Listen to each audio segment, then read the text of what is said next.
वो काफिरों की सरजमीन पर काफिरों के सामने खड़ा होकर कहता था कि हमारा ईमान है कि ला इलाहा इल्लल्लाह एंड वी विल फाइट। किसी और में हिम्मत है? किसी और में इतनी जुर्रत है कि वो एब्सोल्युटली नॉट बोल सके?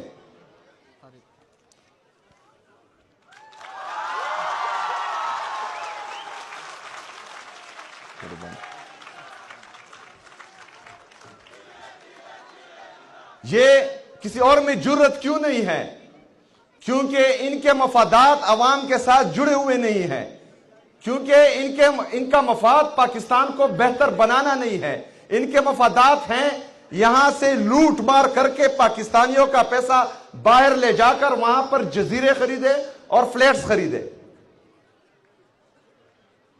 लेकिन इमरान खान को इनको पसंद नहीं था। वो काफिरों की सरजमीन पर काफिरों के सामने खड़ा होकर कहता था कि हमारा ईमान है कि ला इलाहा इल्लल्लाह एंड वी विल फाइट। किसी और में हिम्मत है? किसी और में इतनी जुर्रत है कि वो एब्सोल्युटली नॉट बोल सके?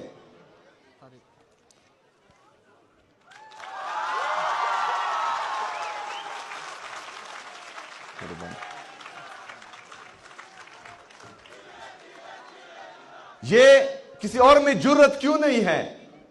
क्योंकि इनके मफादात अवाम के साथ जुड़े हुए नहीं हैं, क्योंकि इनका मफाद पाकिस्तान को बेहतर बनाना नहीं है। इनके मफादात हैं यहां से लूट मार करके पाकिस्तानियों का पैसा बाहर ले जाकर वहां पर जजीरे खरीदे और फ्लैट्स खरीदे। लेकिन इमरान खान को इनको पसंद नहीं था। वो काफिरों की सरजमीन पर काफिरों के सामने खड़ा होकर कहता था कि हमारा ईमान है कि ला इलाहा इल्लल्लाह एंड वी विल फाइट। किसी और में हिम्मत है?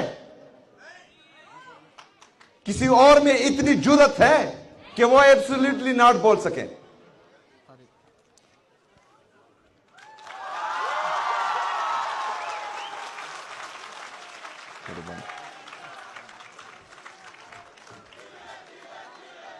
ये किसी और में जुर्रत क्यों नहीं है? क्योंकि इनके मफादात अवाम के साथ जुड़े हुए नहीं हैं, क्योंकि इनका मफाद पाकिस्तान को बेहतर बनाना नहीं है। इनके मफादात हैं यहां से लूट मार करके पाकिस्तानियों का पैसा बाहर ले जाकर वहां पर जजीरे खरीदे और फ्लैट्स खरीदे। लेकिन